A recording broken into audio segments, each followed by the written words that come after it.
성리학의 최고봉 이황과 조식 두 사람을 스승으로 두고 공부했고, 임진왜란이 일어나자 만석군이라 불리우던 양반이 모두 재산을 털어 의병을 일으키는 데 쓰고, 정작 자신의 가족은 거지처럼 살아야 했던 사람이 있었습니다.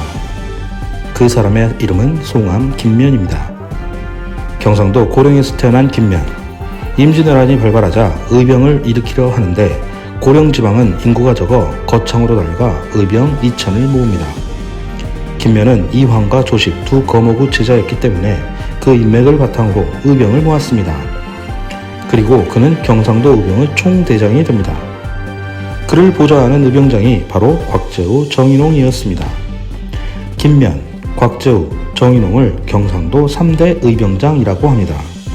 그리고 마침내 경상우병사, 즉 관군의 역할까지 하게 됩니다.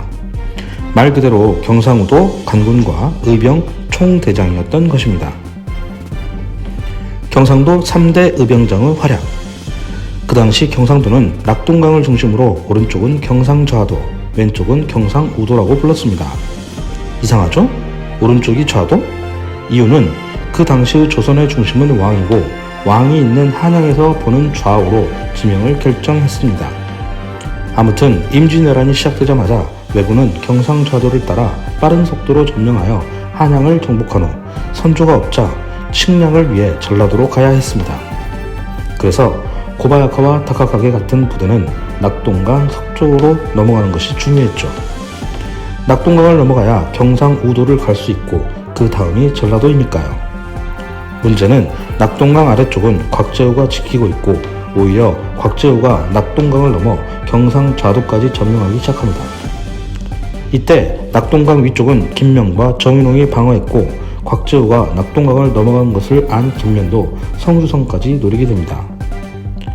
낙동강을 따라 물자를 실어 나르려 했던 왜군의 계획, 전라도에서 식량을 조달하려 했던 계획, 모두 경상도 3대 의병장의 활약으로 시작부터 힘들어진 것입니다. 우척현 전투. 전라도 점령의 임무를 가지고 온 제6군 고바야카와 다카카게. 정함진에서 고바야카와의 부하 앙코크지가 퇴각하고 왜군 제6군은 방향을 위로 돌려 금산을 본고지로 두고 부대를 셋으로 나눕니다. 고바야카와는 이치고개, 앙코크지는 웅치고개를 넘어 전주로 향하고 세 번째 부대는 거창을 통해 장수로 향하려 합니다. 그러나 앙코크지는 이치고개에서 조선군을 이기고 간신히 넘었지만 남은 조선군을 이끌고 이봉남이 안동원으로 가서 황진장군을 만나 힘을 합쳐 앙코크지 부대를 격파합니다. 고바야카와는 이치고개에서 권율장군과 급히 달려온 황진장군에 의해 퇴각하고 금산성으로 돌아갑니다.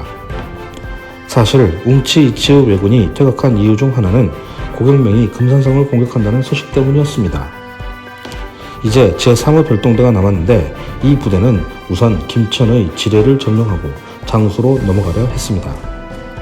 그런데 고경명 의병장이 금산성을 공격한다는 소식을 듣고 급히 거창에서 금산으로 가야 하는데 그곳에는 우척현이라는 고개가 있었습니다. 현재는 우두령이라고 불리우는 곳입니다. 별동대는 평지에서 의병이 없는 것을 확인하고 급히 우척현 고개를 넘어가는데 고개 양쪽에서 매복하고 있던 김면, 정인홍 의병 부대의 화살이 폭포처럼 쏟아져서 왜군은 격파되고 다시 지뢰에 있는 지뢰향교로 도망갑니다. 지뢰전투. 우척현 전투에서 패배한 별동 3부대는 지뢰향교로 모이게 됩니다. 김면 장군은 급히 부대를 지뢰향교로 보냅니다. 적들이 모두 잠이 든 시간에 향교에 불을 질러 당황하게 만든 후 화살을 퍼부어 거의 전멸시킵니다. 이때 김면 장군은 도망간 왜적을 잡으라고 합천군수에게 명을 내렸는데 합천군수는 얼마 전까지 선비였던 김면 장군의 지휘를 받을 수 없다고 불복종합니다. 제산포 전투 제2차 무게전투. 왜군 중 제7부대 모리 데르모토의 임무는 낙동강을 이용해 물자를 이동시키는 거점을 확보하는 것이었습니다. 고령 무게는 낙동강을 중심으로 하는 교통의 요지였습니다. 김면은 무게 바로 아래 계산포에서 대기하며 왜적의 배를 공격합니다.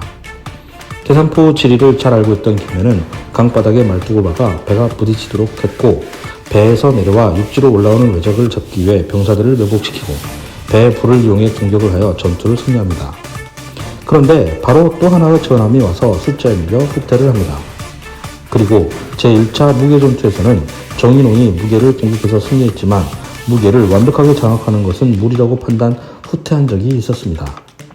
김면 장군은 이 당시 의병을 조직 중이어서 참가하지 못했었고 제3터 전투 후 무게를 지나가는 왜군을 수송던 두 척을 공격하여 빼앗습니다.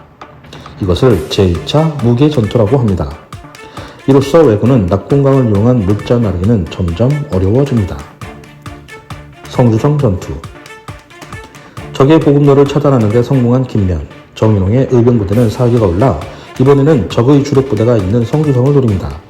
성주성의 위쪽에는 부상현이라는 작은 고을이 있고 부상현 위로 낙동강이 흐르며 낙동강 위로 계령이라는 곳이 있었습니다. 계령에는 제7대 대장 모리 대루무트가 있었고 성주성에는 모리의 부하 가스라가 있었습니다.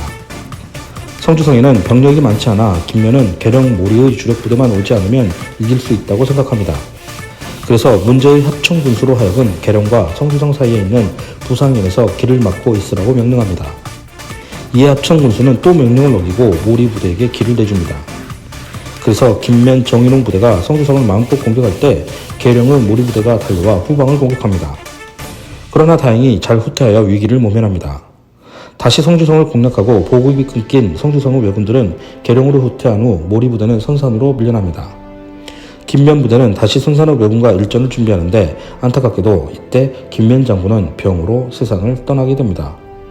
한편 문제의 합청군수는 나중에 수군이 되고 칠천령 해전에서도 패전이 두려워 판옥선 12척을 가지고 도망갔고 그 12척으로 이순신이 명랑대첩에서 승리할 때 명랑대첩 직전 또 도망을 친 프로 도망너입니다. 그리고 전쟁이 끝나고 권유루 수배령에 잡혀서 끝내 차명에 처해지는 그 프로 도망너의 이름은 바로 배설이었습니다. 고령에 가면 김면 장군 유적이 있습니다. 김면 장군 유적에 가서 외산문을 지나면 상평루라는 멋진 건물이 있습니다. 상평루를 지나면 도암서원이 중심에 있고 도암서원 뒤로 도암서당이 있습니다. 바로 옆에 김면 장군 신도비와 신도비 뒤로 김면 장군 묘가 있습니다. 그리고 입구에 있는 유명한 비석. 김면 장군이 자신의 병이 깊어가는 줄 모르고 외적과 싸우다 돌아가시면서 남긴 말입니다. 지지, 유국, 불지, 유신. 오직 나라 있는 줄 알고 내 몸 있는 줄 몰랐노라.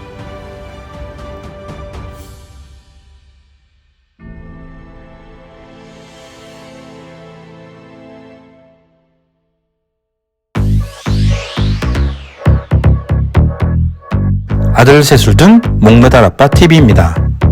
오늘 내용이 유익했다면 좋아요, 구독, 알림 설정 부탁드립니다.